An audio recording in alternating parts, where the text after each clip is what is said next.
Sekarang tarik nafas perlahan dan hembuskan perlahan. Rasakan tubuh semakin rileks, semakin santai. Izinkan pikiran menjadi tenang dan rileks. Rasakan diri Anda sedang berada di suatu tempat yang paling nyaman dan paling indah menurut Anda. Nikmati tempat tersebut dan perlahan Anda merasa nyaman dengan tempat tersebut. Pada saat Anda merasakan nyaman di tempat tersebut, perlahan kelopak mata Anda semakin menutup dan semakin berat sangat sulit untuk Anda buka. Di saat Anda mencoba membuka kedua kelopak mata Anda sangat sulit untuk dibuka. Nikmati kondisi ini dan tarik nafas perlahan dan hembuskan. Nikmati kondisi ini dan terus masuki lebih dalam alam bawah sadar. Tarik nafas dan hembuskan. Nikmati kondisi ini.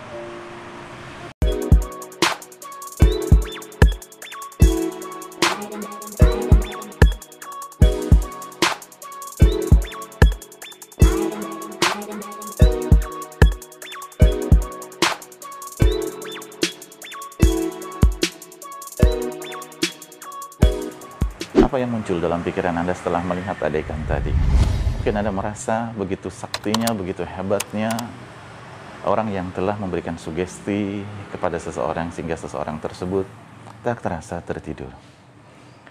Benarkah mereka tertidur? Ini sudah saya jelaskan pada video-video saya sebelumnya.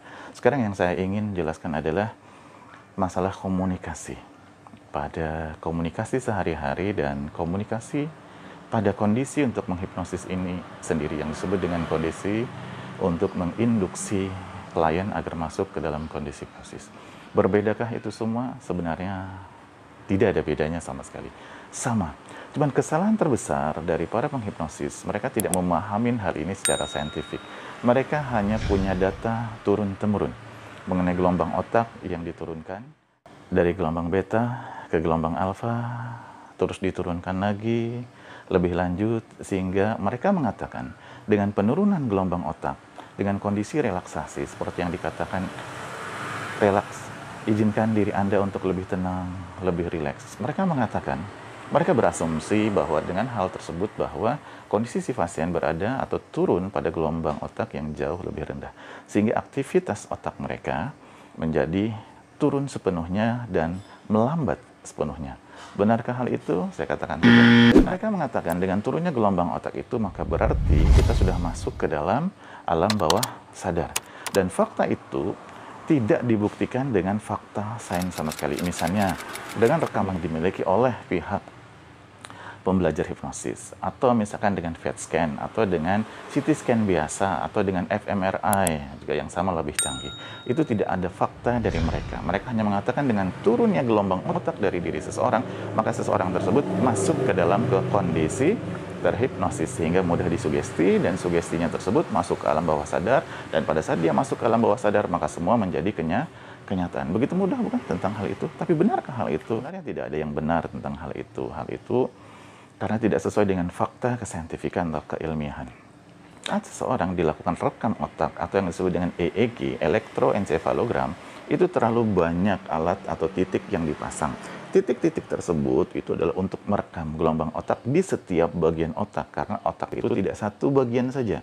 Otak itu memang satu keseluruhan, tapi dia mempunyai girus atau gelombang-gelombang kalau Anda lihat di gambarnya, dan gelombang itu mempunyai fungsi masing-masing, dan pada masing-masing girus tersebut itu ada yang disebut dengan area-area tertentu. Ada area 1, area 2, area 3, area 4, ada juga area dengan nama tertentu. Misalnya area Broca, area presentralis, area postcentralis, area frontalis, area temporalis, dan lain sebagainya. Nah, pada bagian-bagian ini pada saat kondisi seseorang, misalnya seperti saya saat ini berbicara, itu akan ada banyak memang bagian otak yang aktif. Fungsinya apa? Untuk mengimajinasikan tertentu, maka bagian imajinasi dari otak tersebut aktif. Bagian pada saat saya berbicara ini, bagian pada saat saya mengolah kata-kata untuk saya keluarkan ini, pun itu menjadi aktif. Ya. Pada saat saya berdiam diri seperti pada tayangan tadi, apakah benar kondisi otak saya tidak aktif? Tidak, pun tetap aktif. Aktifnya di mana? Seluruh bagian otak yang lain kemungkinan besar turun, tapi pada bagian pusat area pendengaran primer itu tetap menjadi aktif. Karena bila bagian pendengaran primer ini tidak aktif, maka berarti orang tersebut adalah tuli. Karena tidak ada hantaran listrik yang masuk ke pusat pendengaran primer. Jadi begini, pada saat seseorang menerima informasi, pada saat berkomunikasi ataupun tidak berkomunikasi, misal kondisi seperti ini saya mendengar suara dari jalan raya, maka gelombang suara tersebut masuk ke dalam telinga saya untuk dikenal atau untuk diterima oleh telinga saya melalui sistem saraf telinga. Kemudian sistem saraf telinga tersebut menerjemahkan apakah arti dari panjang gelombang tersebut. Apakah dia berupa bunyi-bunyian atau dia berupa suara, huruf, atau angka. Nah, ini diterima oleh pusat pendengaran utama atau primary auditory cortex. Jadi, dia di sekitar lobus temporalis. Misal, saya mengatakan kata relax, maka primary audio cortex yang menerima informasi langsung memberikan informasi ke secondary auditoria cortex. Di secondary auditoria cortex, kata tersebut diterjemahkan. Maknanya apa? Jadi ada pemahaman katanya. Misal, saya menyebutkan angka 1 dan saya mendengar 1, maka data 1 tersebut diambil datanya dari data memori rekaman saya terdahulu di waktu saya belajar hingga sampai sekarang, data 1 tersebut, dan data 1 tersebut akan muncul sebagai sebagai gambaran angka 1. Nah, gambaran ini tidak hanya diterjemahkan oleh pusat secondary auditory cortex, tapi juga pusat yang lain. Nanti kita satu-satu dulu, kita terjemahkan. Jadi informasi yang diterima diterjemahkan di secondary audio cortex. Nah, pusat secondary audio cortex hanya menerjemahkan satu-satu dari hal yang diterima, baik itu suara saja, oh ini adalah suara mobil, oh ini adalah suara motor, ini adalah suara pesawat, dan lain sebagainya.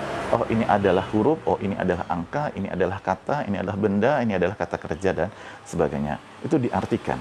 Nah, kata-kata yang diartikan tersebut tidak dijadikan satu logika untuk diterjemahkan. Karena pusat ini berbeda lagi letaknya di otak, yaitu di gyrus angularis. Di gyrus angularis inilah semua informasi tersebut dipertemukan.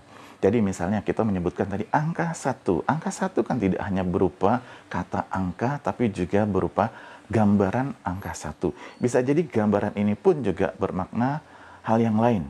Misalnya tiang listrik, misalnya lilin, dan sebagainya. Maka gambaran itu dipertemukan di gyrus hingga menjadi satu kesatuan kata, menjadi gambar untuk mudah dimaknai di gyrus angularis tersebut.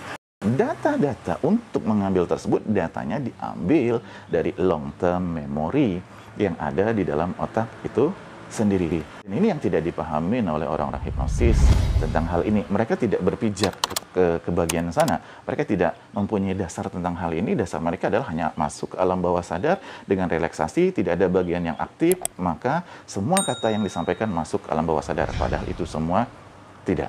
Jadi kemudian dari apa itu? Misal ya, satu kalimat, pertama, Anda tarik nafas dalam dan hembuskan. Nah, itu sebuah kalimat yang penuh dengan logika. Jadi, tarik nafas. Sekali, pertama diterjemahkan berarti di awal. Tarik nafas, oh berarti ditarik nafas dan hembuskan. Satu kesatuan kalimat ini, maka dia diterjemahkan lagi oleh bagian lain yang disebut dengan area logika atau Wernicke. Jadi, area Wernicke ini adalah pusat proses logika atau pusat proses berpikir rasional, di mana bagian ini terletak di bagian otak sebelah kiri, dan ini sangat besar untuk mengartikan setiap kalimat yang masuk ke dalam diri seseorang. bukan mengartikan kata per kata, tapi mengartikan menjadi satu logika pada satu kalimat, seperti Anda memahami kalimat yang saya sampaikan dari kata-kata melalui video ini. Hal ini tidak hanya berlaku pada komunikasi sehari-hari atau kondisi yang seperti ini berdasarkan pada hasil penelitian tersebut, tapi juga sama pada kondisi orang yang tadinya disugesti hipnosis seperti pada tayangan pertama pun sama. Prinsip proses berpikir, proses komunikasi, masuknya informasi ke dalam otak hingga diterjemahkan ya sama seperti itu, tidak ada beda dengan kondisi hipnosis ataupun tanpa hipnosis. Dan ini yang Anda wajib pahamin. Dan ini yang wajib Anda pahamin agar Anda memahamin bahwa komunikasi sehari-hari dengan komunikasi dalam hipnosis itu sama. Sama sekali tidak ada bedanya. Dan sangat salah bila para praktisi hipnosis mengatakan bahwa teknik komunikasi mereka berbeda. Di mana teknik komunikasi mereka langsung bisa masuk ke alam bawah sadar. Padahal sudah jelas dengan komunikasi biasa pun informasi tersebut memang masuk ke alam bawah sadar. Di mana masuknya itu? Ya, mampu menerjemahkan dari apa yang saya katakan. Kapan informasi tersebut tidak masuk ke alam bawah sadar? Ya saat tidur. Pada saat informasi dimasukkan, pada saat saya benar-benar tidur, pada saat benar-benar tidur, berarti saya dalam kondisi tidak sadar. Maka informasi yang masuk ke dalam otak saya tidak dapat diterjemahkan oleh otak saya. Berarti informasi tersebut tidak masuk ke alam bawah sadar untuk mengambil what is definition of that information. Jadi apa definisi dari informasi tersebut? Tapi apakah orang yang tidur tidak dapat menerjemahkan arti dari apa yang sedang dikomunikasikan? Dapat, masih tahu. Informasinya harus apa? Informasinya harus lebih kuat atau harus lebih kencang. Karena apa?